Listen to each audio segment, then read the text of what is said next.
Welcome back, everyone. Today it's all about rear suspension. We're jumping back on our Camry. This is the intermediate housing that came out of the car, which means it has 1.5 degrees of negative camber and 1.5 degrees of positive camber. Helps on the banking of the track. What we need for a road course car and track day fun is negative camber on both sides. So we're going to swap out this rear end housing. Now we're not reusing everything here. The rotors and the actual calipers are too small for track day use. But we are going to reuse the hubs, which is a Timken Race Pack hub. It's got quartermaster drive flanges on it. The lugs and studs are good for this. And we're going to reuse the brake caliper mount. So we're going to dive into that today. We're also going to add truck arms, track bar, rear spring purchase, jack bolts, and springs to the back of our Camry. In the next video, we're going to jump on the front suspension. But for today, it's all about getting your rear in gear.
Here we are with our cleaned up rear end housing. We've stripped everything off that we can use, and I'm going to hold on to it. It is a good Tex 9-inch housing.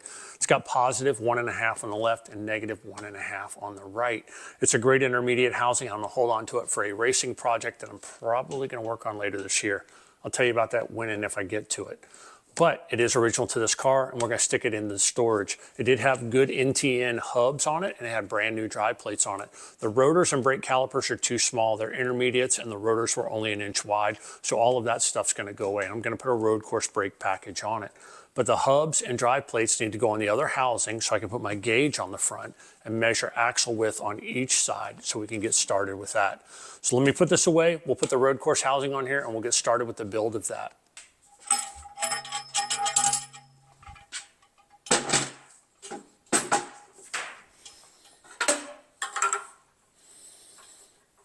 Let's do the back.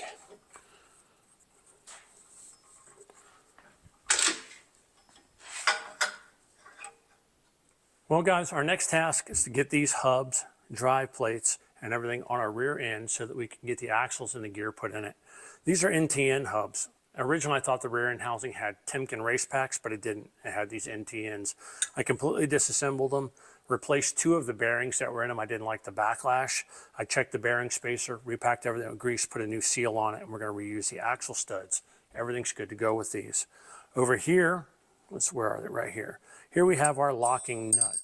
So this is a conical shaped washer, conical locking nut that locks in. This is similar to your typical N11 nut, but it only has 1 taper on it and not a flat face. So this will sit into there, go on the axle housing like that. Our locking ring will lock in the locking tab, and as you can see, this has been drilled and tapped for multiple 1032 locking locations. This will go on there, 1032 will lock it in place, and that will keep it from coming off of our rear end. Now, axle caps go on the actual drive flange. This cap and this O-ring will sit on here like this, and that O-ring will keep the grease and spline lubricated. It won't allow it to exit the vehicle. So we're going to use that. On the inside, Speedway Engineering hub, gasket goes around the inside of the hub, locks here, and then it locks against the hub to keep the grease actually inside the hub like that. So we're going to rebuild all of that and add it. Now inside the rear end housing, there are blue axle seals. You can buy replacements from SRI. These actually keep the grease in the center of the rear end when you're making left and right turns. It doesn't allow it to shoot out to the tubes, contaminate the hubs, and let things leak. This is a preferred method that I like to use. We'll get all of that installed. We're going to use a Cometic 9-inch Ford rear end housing gasket. This is a multi-layer gasket. I like these. I use a little bit of high temp RTV on that and it works great. We need to get all of this stuff on that car today. So let's get started.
Time to assemble our left and right drive plate. Like I said, we have O-ring seals that lock this into the hub and keep grease actually in the hub and not actually getting out through the drive plate. It also separates the rear end gear oil. That's what this seal will be for, to seal the axle. We also have the one that's internally in the center section. We're going to install these. Some of the newer drive plates like this have a ring on the inside where you can actually put a snap ring in here to retain this seal. These don't have those, but they're original to this car and I want to reuse them. As you can see, the edge of the seal is rounded right here. It's rounded like that for a reason. The inside edge of the drive plate is rounded. What I do is I put a dab of red Loctite on each side and it locks it into place and keeps it from coming out. It's high temp RTV silicone and that allows it to stay locked in there. At the same time, I use my large socket which fits just inside the edge of the roll. So what I'll do is I will get this started with a rubber-faced hammer, and then I will set the socket in there, and I will drive it home. So let's do that now.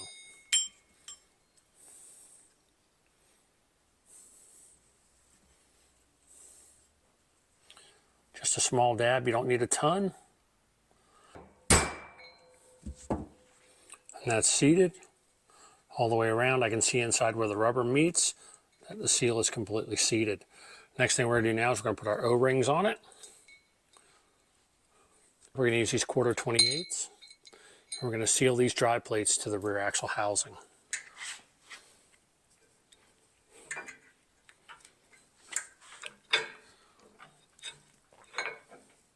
And we'll mount this, turn this upright. We'll keep the axle pulled out because we got to put the center section in, but I want to put spline grease on here and lock it in place first.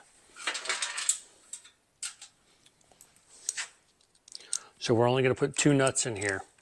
The reason being, these 2 secure the drive plate to the actual hub. The other 3 will actually go through the drive plate and into the hub, but they will have the rotor and the rotor spacer on the outside, so it will sandwich everything together. These 2 just keep the axle and the axle plate from coming off. Up next, we're going to do the other side, then we're going to grease these and put the center section in. Now once again, this one is marked right and it's going on the right side. So what we'll do is we'll open up the seal. We'll roll it back and we'll get it up over the axle and we'll get it locked into place. There we go, it slides over. Now as you can see, when it's seated in here and it's seated against the axle, this locks in and causes a leak-free seal right here. So what we're gonna do now is we're gonna turn this in. Let me find the top plate. Where's it marked right? It is marked right there. And we'll put those together and we'll put 2 bolts in it. And one here. We'll pull this drive plate flush for now until we get our hats and rotors on. This will keep everything nice and secure.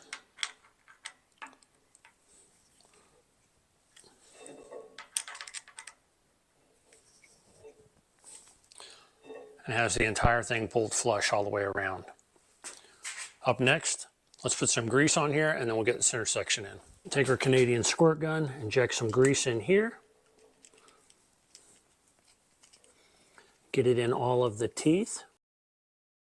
Same thing here. We'll squeeze it actually into the axle hubs, get it all inside of where the splines are. We'll turn this, keep injecting it.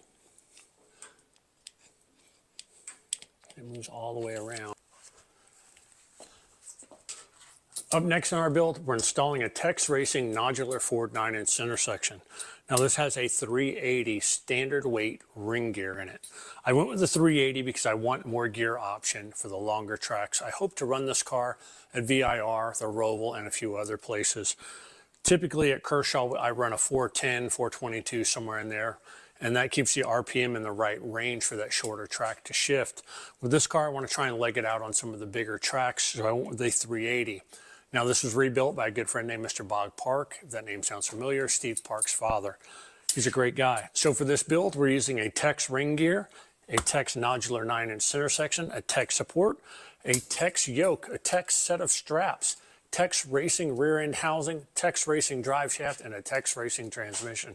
Tex Powell was a good friend of mine and a great guy, one hell of a mentor, and his son Mike Powell is a great friend of mine. So as part of this build, we're going to honor Tex by using as many Tex parts in this car as we can, and this is where we're starting, by putting this in a Tex 9-inch road course housing. So let's get to it. We are back. I went for an amazing walk with the love of my life. Get these gloves back on and we'll start over. So this is a Cometic multi-layer 9-inch Ford rear end housing gasket. I like these. They work really well. I don't plan on taking this thing apart once I get it together, probably for at least 6 months. So what I'm going to do and what I like to do myself is use some high temp silicone to seal the gasket and the housing. I've seen people that just put gaskets on it. People have doubled up gaskets and they always tend to leak here at the bottom. So we're going to put some silicone on there. This is high temp RTV, okay? Use the high temp stuff. Don't just use the basic black, whatever you can get at AutoZone type crap. Use the high temp stuff. The Loctite is the best brand that I've come across so far. So we're going to seal the gasket, just a very thin layer on the inside edge here. We're going to put the gasket on and we'll set it up here. And I'll put 1 or 2 nylock nuts on here, just 1 or 2 threads to hold it on so it doesn't fall out. Then we'll get all of the hardened washers and nuts on here and we'll tighten it down. So first thing we're going to do is we're going to take this, we're going to put a thin layer on here. And like I said, it's not going to be, we're not going to smear this shit all over the place like some people do. I think that looks horrible and nasty. So like I said, just a very thin layer across here. Then we'll go back and clean up the rest with some brake cleaner. Now I'm not worried about this because it will dry long before it gets any fluids in it. This is going to go together and get put in the car. And not until we do setup and nut and bolt will the car get all the fluids put in it. So I'm not worried about that. So this will dry just fine. This stuff is like the herpes of the car world. Kind of like glitter is the herpes of the crafting world. This shit will get everywhere if you're not careful. Kind of like, what do you call it? What's that silver stuff that gets everywhere? Anti-seize. Anti-seize is the herpes of the car world. But down here at the bottom, this is your biggest concern, is making sure you get some on here, especially around the ring gear, because that is where it will get slung against the gasket and the housing. So we will do all of that. And then once we tighten it up, it's going to squeeze some out. So the best thing that we can do take a rag with brake cleaner and wipe around the edge to make sure that we get it all off. But we'll get this ready to go. Awesome. We'll pull these gloves off, and then I'm going to grab that 9-inch housing and we'll put it in.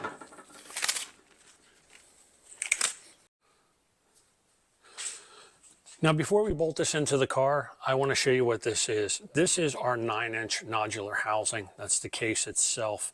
This has a Tex Racing internal pump. The actual tail end of the pinion gear has a hex shaft in it that goes from this pump into the ring gear. So the ring gear itself actually turns it and picks up oil in the bottom of the rear end housing and lubricates the rear end. It takes oil out of the sump of the housing, pumps it through this tube into the rear end cooler in the package tray of the car. It comes back to the housing and it sprays directly down on top of the ring gear to help cool all of this. Now, this is the entire setup. This is a standard weight rim polished gear. It is safety wired. This is our locker. This is a Detroit locker. See, it's got 19 etched in the side of it. This came from Gibbs. The locker has blue springs in it and new locker plates. This entire setup is what we're going to use. So what I'm going to do now is I'm going to pick this thing up and I'm going to put it into our car.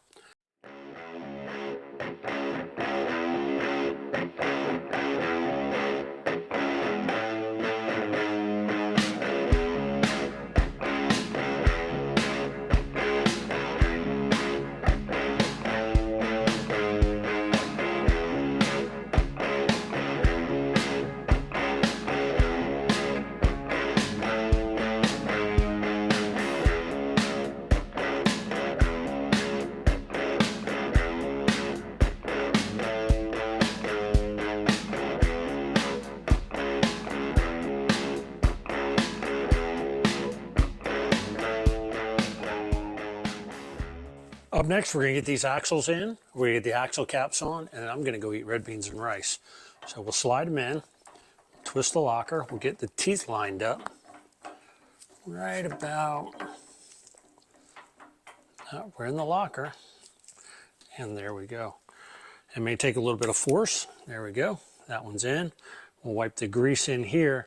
Now the other axle, we'll push this back out, and then we'll clean all of this up real good. And we'll add a little bit of grease to the end. Now, when I go and push the other end in, this one's going to come back out flush.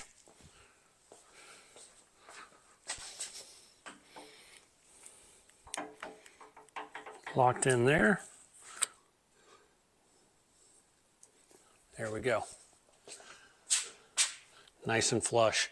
So what we're going to do now is we're going to clean this up and we're going to get axle caps on here. And we're going to add a little extra grease to this.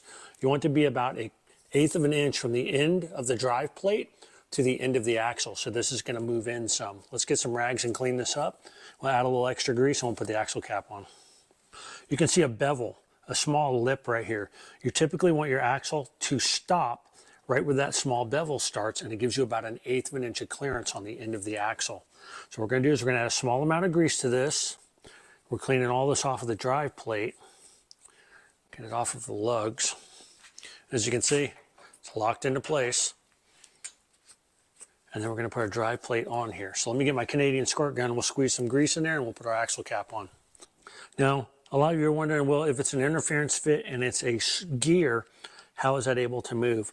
Well, the thing is, this is a cambered rear end housing. So these axles are actually crown cut. So they have a bevel in the top of them. So not the entire spline touches the axle. So when you rotate it, it moves from side to side. See how it squeezed gear oil out here? Now look at the gap here. So now we'll squeeze some more in here because it is a crown cut gear, and then we'll clean this up again. As you can see, where it squeezes gear lube out, or grease I should say, it changes. And that shows the crown cut and the actual spacing on the gear. Now I'm going to add a little bit on the face here to where it rubs against the axle cap. And then we'll put the axle cap on. Here we have our axle cap and our washers. I need to open this bag for some new hardware. We'll grab 3 out of here. Put our washers on. Now these are fine thread, just so you know. Now it may vary what size hardware your axle cap will be held on with depending on the type of drive flange. These are fine thread 5/16. Some of them, depending on where you get them from, they may be 1/4 inch or they may be bigger, but this just keeps the axle in. And we're just pulling these down. They're not tight yet, and I'll show you how you can tell. So one of the main things to look at when you're trying to tighten all of these up, you get them in and you get them seated, but then you look at the axle cap and you have a gap right there. See that gap right there on the top? Let's see, then you have that gap right there. So what you have to do is you have to tighten it so that it squeezes down on top of that O-ring that's in there, pulls it tight and creates a grease seal. It's starting to do that now. So you move around slowly so you don't distort the seal and you don't tear up the O-ring. So we'll just keep moving around and we'll pull it tight.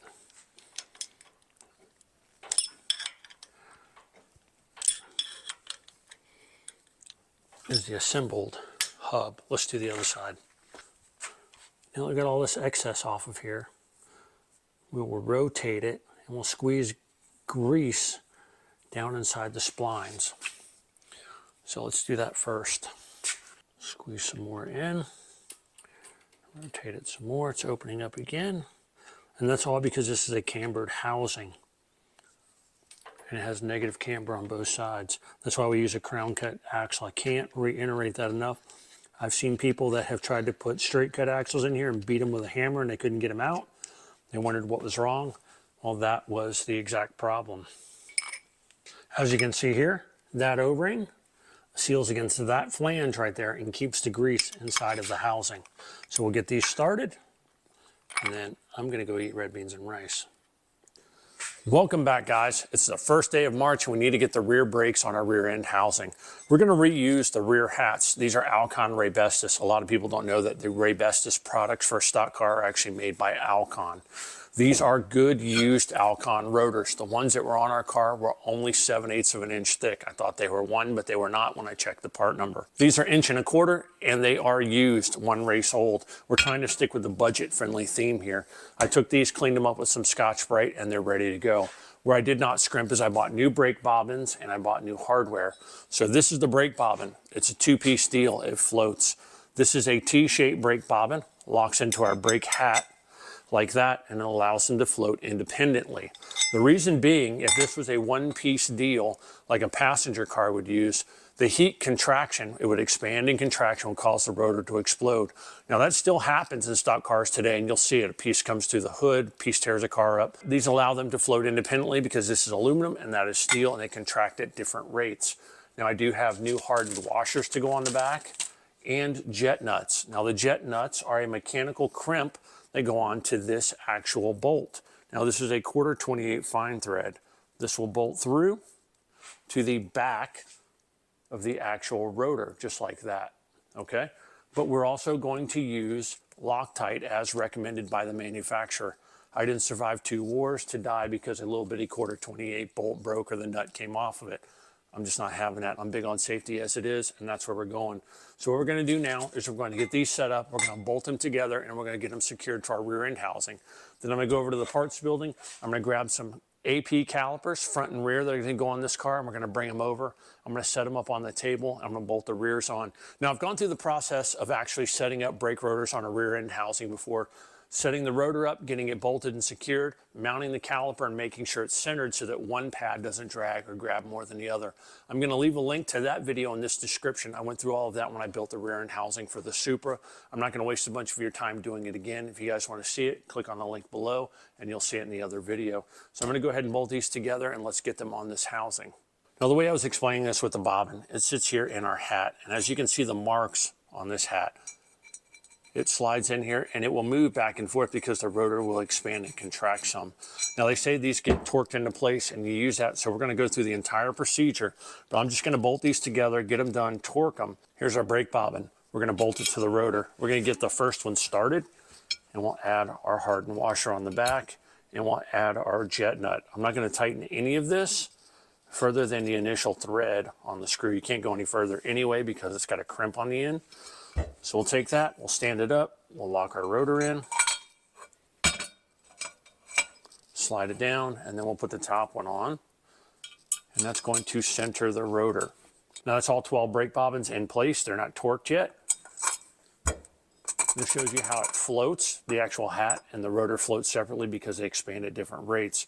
What I'm going to do now is I'm going to take a dab of Loctite, put them on each nut now that they're set in place, and then we're going to tighten them with an Allen wrench, and we're going to pull them down with an actual DeWalt drill. Now this is just an impact driver. This doesn't set the torque. I'll get my torque wrench and set these to the manufacturer's specific torque. This is boring as shit. I'm sure you guys don't want to sit here and see me do all of this. So with the magic of a camera and time lapse, we're going to make this happen. Up next, we're going to bolt on our rotors. As you can see, the hats and bobbins have been installed. Everything's torqued down and blue Loctite. You can hear that shake a little bit. That's because they float. We're going to install them now. And as I said, game time decision, I put the short axle caps on it. We're going to bolt this thing on right here. And as you can see, there's countersunk screws here so that they flush mount. Now, the two that are in here, they just hold the drive plate on and keep grease and oil from coming out. This goes on and you lock it in place so you can set up your brakes. Now there's one exception. If you decide to use a wheel spacer during setup, measuring track width, and your weight's on the car, you need to move the wheels in or out, you can add one of these, and it's also countersunk so that it sits flush as well, just like that. Now, we're not going to use these right now. We're going to put this back on the shelf. We're going to get this set up for the brakes, and this is the way it's going to ride. Now, I don't know with this hat and this rear end housing being put together as a combination on the other housing, this hat worked. I may have to use a rotor spacer behind it. Just remember, when you go to a rotor spacer, they are smaller than a steel spacer, and they are beveled. The end of it is beveled because it sits behind your actual rotor like that. And it's aluminum, so it will expand and contract at the same rate as the actual hat. Now, I don't know if we're going to need a set of rotor spacers yet because I don't have the rotor on, but I do have them, and I'm going to sit them on the counter. For now, we're going to torque this in place, and then I'm going to go grab my calipers, and then we'll get the calipers assembled on this thing and centered, and then I can order up some brake pads. Now, I use PMU brake pads. I like the H20 and H21 compound. They work well for road racing, and I think they work well for my application. Now there's one more thing that I want to talk about when it comes to rotors and rotor application, and I get this question a lot. A lot of people have commented, hey, your rotor's on backwards. No, they're not, okay? Something that a lot of people don't seem to understand is rotor direction. A lot of people seem to believe that the rotor needs to scoop spinning forward, but it doesn't. It's like a wave. Whatever direction you're driving in, the wave needs to follow away. The reason being, the inside of this rotor hat on the hub face acts like a squirrel cage, pulls air from the hub outward and blows it away to help cool the brakes and the hub. That's why teams have brake bands on them. If you ever heard of a team melting the bead on a tire and it blowing out, that's because it blows the heat out. It doesn't suck the heat in from the tire and blow it in onto the hub. Let's go to the back side and I will show you. This is the right rear hub. Now what you need to keep in mind is that this acts as a squirrel cage. The inside of the hub is pulling air out. So when the car is traveling forward, these vanes in the rotor scoop forward, act as a squirrel cage, grab the air and throw it out. Now these have to scoop in. So think of it this way.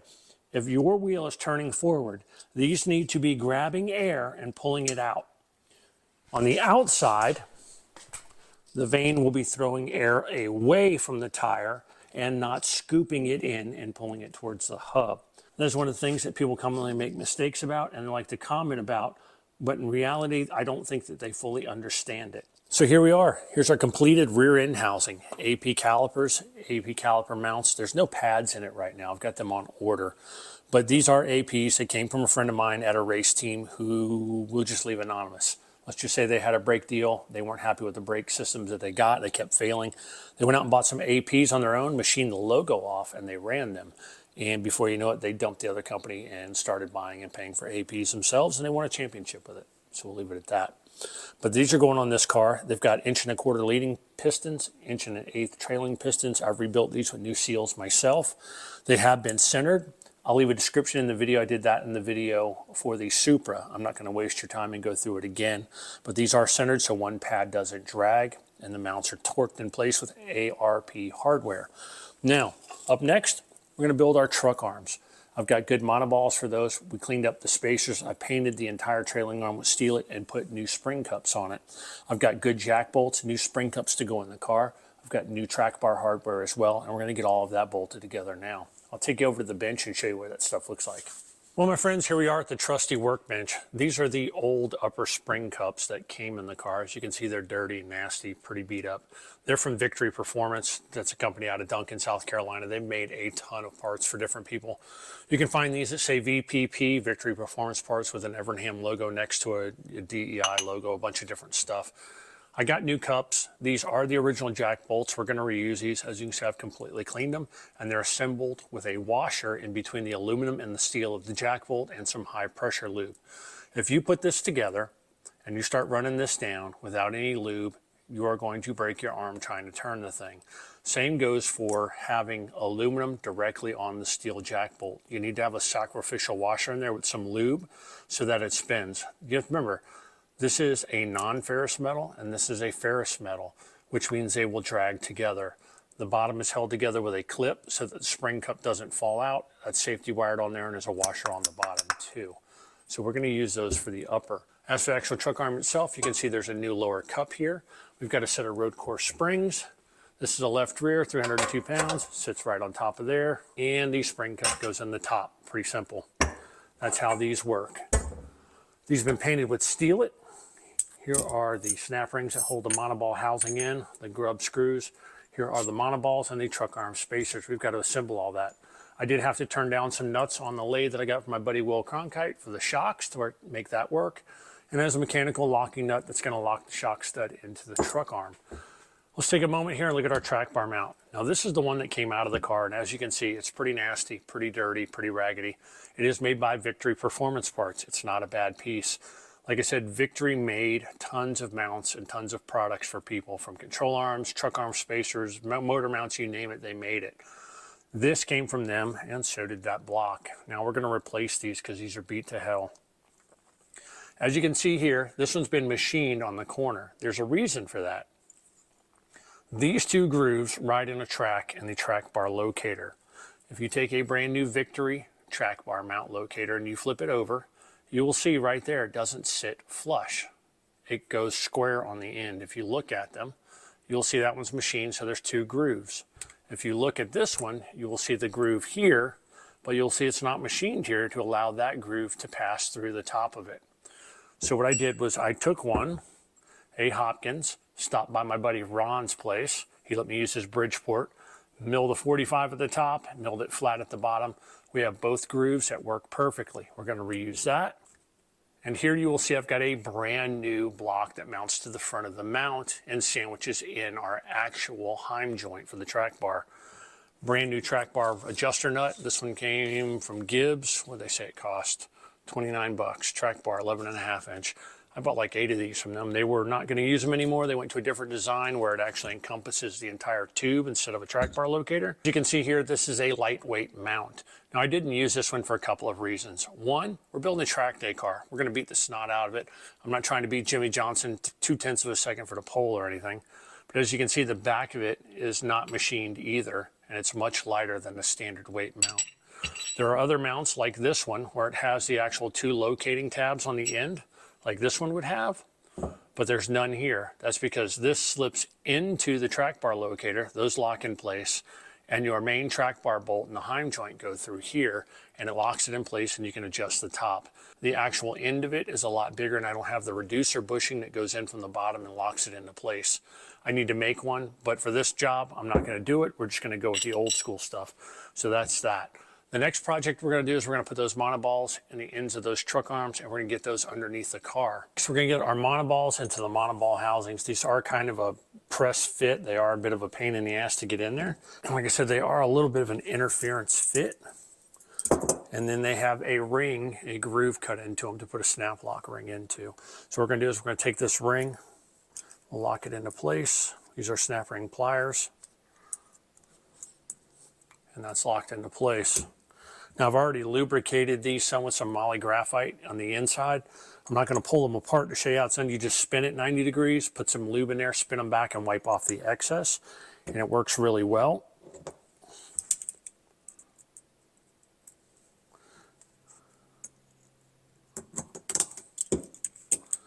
Make sure this is completely seated. Now on the end of each of these, there's a spot in them. That's for a grub screw. That goes in and locks it in place and keeps this from spinning. Now this mount goes in the end of that truck arm, and I'll show you how that works as well. Let's move this stuff out of the way. First thing I'm going to do is I'm going to take this truck arm and I'm going to spin it over on its side, and we are going to put a snap ring into it. It's locked into place there and that can't move. Now on the end of this truck arm, you can see there's a spot for the grub screw. We're not going to put that in yet. Reason being, you want to be able to put this in. You might have to drive it in with a hammer and a socket. You can see where someone tightened it in the wrong spot before. But we're going to get this lined up. We're going to push it in. We'll get it locked in, get it pushed into place. And then you can see right there, the grub screw is lined up. So what I'm going to do is I'm going to get an Allen wrench. We'll tighten this up and lock it into place. Last but not least, we'll put in the secondary snap ring, which will lock the whole thing together. That will go in, and the entire thing is locked together. And that is your truck arm monoball, and that's how it goes. Now, these truck arms come in several different configurations. You can find these with a rubber bushing. You can find them with a 1/2-inch bolt in them. They come in different sizes as far as the truck arm stud locator. You'll also find this monoball in many different positions. You'll find some of these arms that taper down, and the monoball is down here at the bottom. You'll find some that taper up, and the monoball is way up here. So there's a high, a standard, and a low where the center of the monoball will mount. Usually it's in line with the very bottom of the truck arm. So the center line of that mounting bolt may be down here, or it may be up here. Whatever you do, make sure you got a matching pair. Up next, we're going to bolt on the truck arms. And we're going to use the low setting on the mounts. And if I decide I need to change the pinion angle, we'll work with a shim and a few other things. But I like to let the rough side drag, so that's what we're going with. And being that we don't have to deal with a sanctioning body and things of that nature, I build this shit light and I build it low. So we're gonna get this in here. Monoball is gonna come up to there. Put that bolt in through here. And the next thing we're gonna do is we're gonna grab our shims, just like that.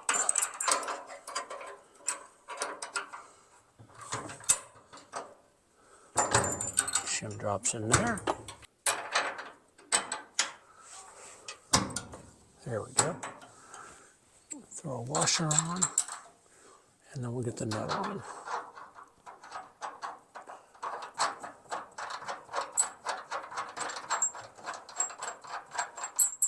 Now these are new nylock studs, I should say bolts, and new washers.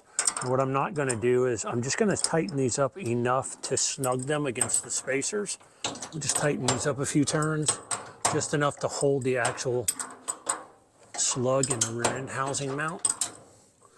What I'm going to do now is I'm just going to tighten these up enough to hold that slug in the truck arm mount, keep everything from falling out. I'm not going to torque them into place. That's all you need right there.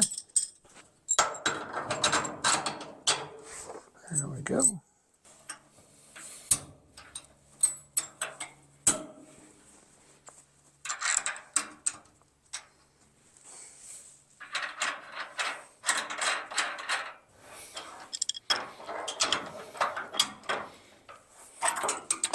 We just pull these down snug. They're not completely tight, and they're just holding that eccentric in place, which sits down over the top of the bolt.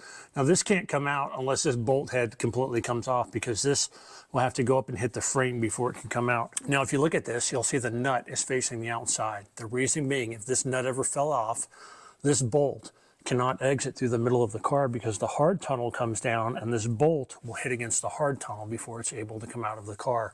That's just an added level of safety. Up next, we're going to throw the jack bolts in the rear and we're going to hook up the track bar hardware so that we can get the rear end in place. Let's jump on that. Up next, we're going to install the jack bolt. Now, down here you can see there's a hole. That's where this stud comes through. First thing I'm going to do is I'm going to put some extreme high pressure lube on that thread, and it's going to clear most of this. So it's going to come through and it's going to cover it, and it'll clear most of this with that. Then what I'm going to do is I'm going to put some on the bottom here so that when it does pull in and out, that the thread does not lock up. I've seen many people bolt these into cars, especially older restorations, and not use any kind of lubricant. And I've seen people put breaker bars on these and not be able to turn that thread with a breaker bar because everything's rusted up with corrosion or locked into place. If you don't have access to it, go with the gold anti-seize. Don't go with the silver, go with the gold, use it sparingly. So we're going to use this. And then like I said, we're going to put some on the stud itself. Grab a decent amount here. We'll put some on the stud itself and then we'll thread it in from the bottom. Now that the threads are coming out through the bottom, I'm just going to use a drill to back this up rather than sit here all day and play with it.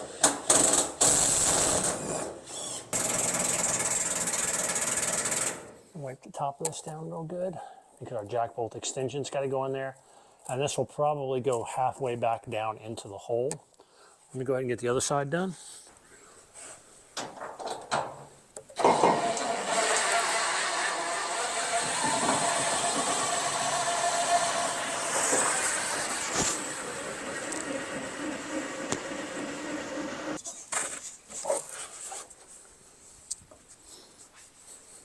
As you can see here, this is our track bar mount. There are two grooves there. And like I was saying with the old mount, this isn't machined if I just put a new mount in there, and it wouldn't sit flush against there. This one has both grooves machined in, and as you can see, it sits flush and it rises nice and easy. When the track bar's in, this one's going to mount here. But for now, we need to get our actual track bar stud in here. So we're going to do the same thing. The stud is on the back side. I'm going to move the camera around. We're going to put some CMD high pressure lube here. We're going to lubricate that stud and we're going to thread this up in there some.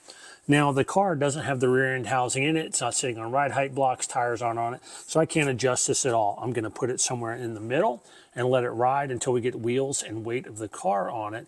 And then we will go through setup and get this at our ride height. So the first thing we're going to do is we're going to move our camera around here. We'll come in here, we'll put a little bit of high pressure lube and set this in here nice and lubricated. Then we'll put some on the stud itself, and then we'll set the block in place. I just rub it up and down on the stud to get the teeth coated. We'll slide this up. We'll start twisting it into place. Now our track bar stud and adjuster is in, and we've got CMD high pressure lube on it. The mounts that actually mount to the heim joint that hold the stutter in place are there. This goes to the stud that has a heim joint on it that runs in our track bar over there. Up next, we're going to install this jack bolt adjuster. This comes down through the hole through the package tray and the firewall. But I've also got to put two seals at grommets on it. And the way that's going to work is one will go through it for the package tray at the top, and then one will go through the trunk and help keep all the dust out of the bottom of the car. So what I'm going to do is I'm going to stick those through with these grommets on. We're going to drill a couple holes. We're going to put a cotter pin in that so it doesn't loosen up or come out, and then we're going to get to putting the rear end in this thing. Next, we'll line this up going through the package tray, and I've got one seals at grommet on already. This will go in on the bottom because it's going to seal the trunk pan. We'll line this up. Just goes that way. We'll set these down here. We'll line that in the bottom. We'll mark that real quick so I can drill some 1/8 inch holes and pop this in with some rivets. This will go here. There we go. Let me drill those and rivet them in place. As you can see, we got our track bar stud in. This is our locating stud that moves the adjuster up and down. Now, up here you can see we've got the seals that put in. This is the adjuster that goes through the trunk pan and through the package tray. I do need to get a cotter key and put it in here so that this adjuster stud doesn't come out of the actual threaded adjuster bar that goes into the track bar. I'm happy with the way the entire thing came out. Like I said, our heim joint's going to mount in between these two blocks right here. If we go up to the top, you can see where I put the, you can see right there where it's got a seals in it. The next thing we're going to do, we're going to install that rear end housing.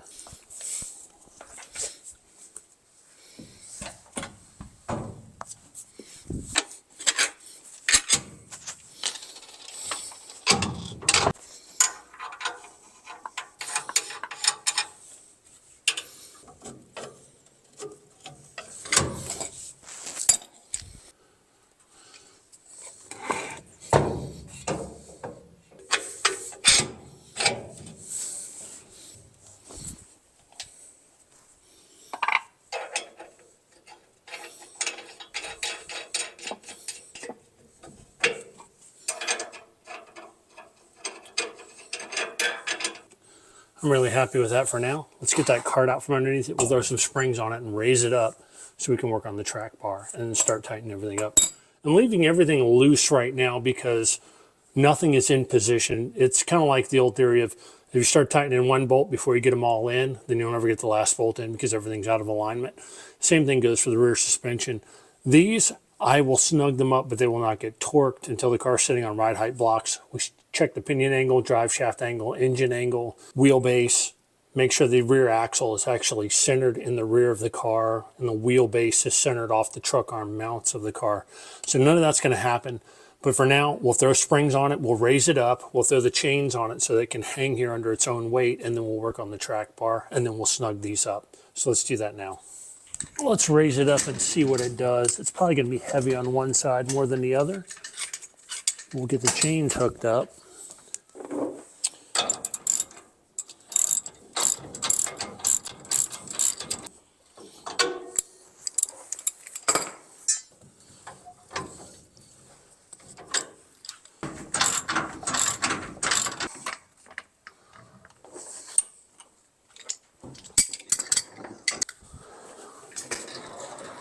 Now we got our rear end hanging here. We've got our slack chains on it. These are for pit stops and keep the suspension from drooping. I stuck the springs in and I ran the jack bolt down. What I'm gonna do now is I'm just gonna tighten my shock studs. I'm gonna tighten these in place. These are mechanical lock nuts on the back. And this stud goes into the bottom hole here. And the stud itself has a machined washer and a head on the front. And the top hole is actually tapered for a tapered shock stud insert. And people would use that for quite a while after the inception of the CoT car. But on the bottom, it's a straight through hole with a mechanical lock nut. Up next, track bar install. Here's our right side track bar adjuster. It goes up and down and it moves within the chassis to adjust the track bar. I'm going to pull the hardware out of it here. So we're getting our track bar in now. Slide this up, get everything lined up, get it pulled into place.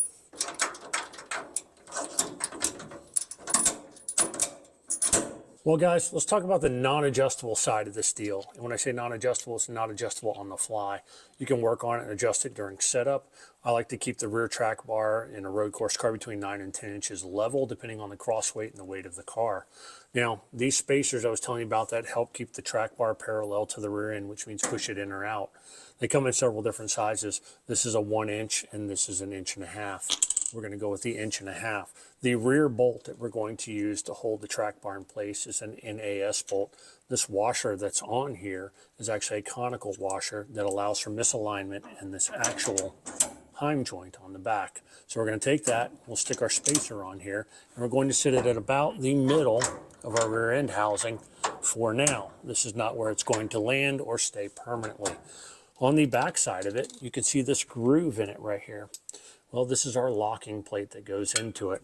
You'll see right there, that's our locking plate. This little deal here sits in the back. I'll show you real quick. The nylock nut. The nylock nut goes into it like that, holds it in place, goes into that groove right there from the back, and our bolt goes through and locks it in place. You only need to tighten it with 1 wrench on this side to make an adjustment. So what we'll do is we'll put it in about the middle. We'll get this locked into place. Slide this on the front. Put our lock nut in here, and we'll start adjusting this, tightening it down. So you can tighten this down to a certain way before it hits the mechanical locking portion of the nut, and you get that fit. But what we'll do is we'll get it right there in the middle, and then we'll start adjusting it down and tightening it.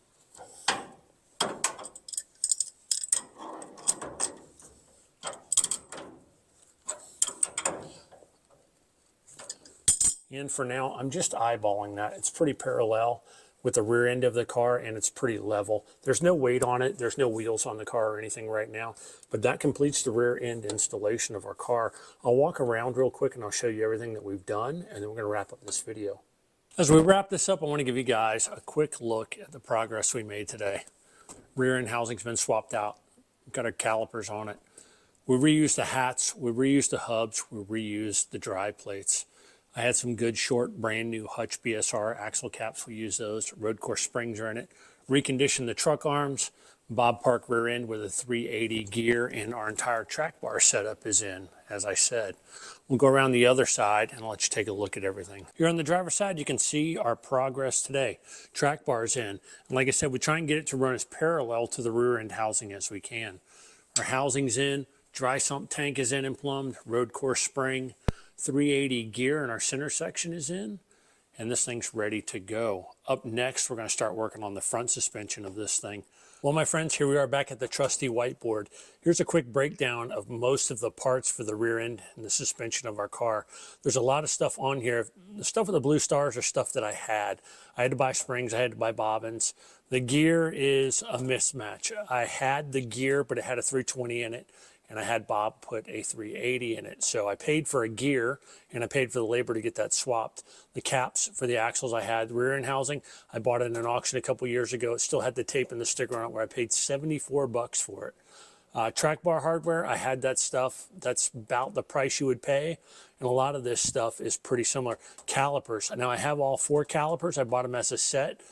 They were $1,000 for all 4. But if you add all this up, rotors, I got them for 12 bucks at an auction. I got an entire pallet for like 30 bucks. So I just divided it up, what was good, what was bad, and what I kept. If you add all of this up, our grand total for rear suspension, including what we reused, was $2,178, which isn't bad. Now, your price may vary widely depending on where you source your parts from, how new they are. If you buy them online, you get them in an auction, you get them used, or you recondition what you have. So this is just an estimate. Like I said, none of these prices are something that you can calculate your build on and say it's only going to cost me this much to build that car, or why did it cost this person that much, and my cost is 3 times as much. Remember, I'm not factoring in my own labor as well. Well, my friends, that's a wrap on this video. I hope you guys enjoyed the installation of our rear suspension on the CoT budget build. The Camry's coming along pretty good. I'm very happy with where it's at. Up next, we're going to work on the front suspension. Get lower control arms, springs, spindles, steering, center link, all of that. We're going to get it set up. We're going to put it on the car. We're going to center everything, and then we're going to put it on elephant stands. It's a 10-inch ride height stand. The ones we have are 10-inch steel stands that came from Turner Motorsports. We're going to use those. Then we'll begin the mock-up process of getting our engine set in, mid-mounts, motor plate, headers, and make sure all of that clear our steering shaft.